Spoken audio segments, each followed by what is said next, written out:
పెద్ద పెద్ద నగరాల్లో, పట్టణాల్లో ఉన్న వారంతా దాదాపు అద్దెకు ఇల్లు తీసుకొని ఉన్నవారు వేరే వేరే రాష్ట్రాల నుంచి, జిల్లాల నుంచి వచ్చి సిటీల్లో ఉద్యోగాలు చేసుకుంటూ అద్దె ఇళ్లలో నివసిస్తూ ఉంటారు.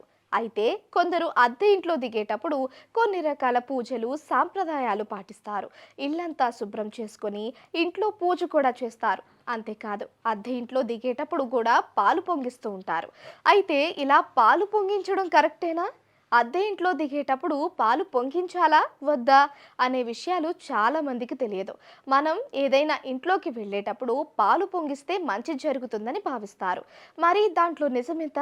అద్దె ఇంట్లోకి మారినప్పుడు కూడా తప్పకుండా పాలు పొంగించాలా అన్న విషయం ఇక్కడ తెలుసుకుందాం. అద్దె ఇంట్లోకి మారాలి అనుకునేవారు శ్రావణం, భాద్రపదం, ఆషాఢం వంటి మాసాల్లో మారితే మంచిది.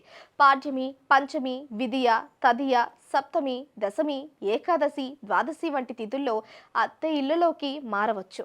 అద్దె ఇంట్లోకి మారాలి అనుకునేవారు శ్రావణం, భాద్రపదం, ఆషాఢం వంటి మాసాల్లో మారితే మంచిది.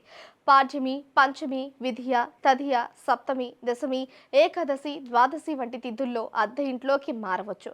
అద్దె ఇంట్లో పాలు పొంగిస్తే ఆ ఫలితం ఆ ఇంటి యజమానికి చెందుతుంది. అద్దె ఇంట్లోకి కేవలం వారం, తిథి చూసుకొని ప్రవేశిస్తే చాలు. పాలు పొంగించాల్సిన పని లేదు.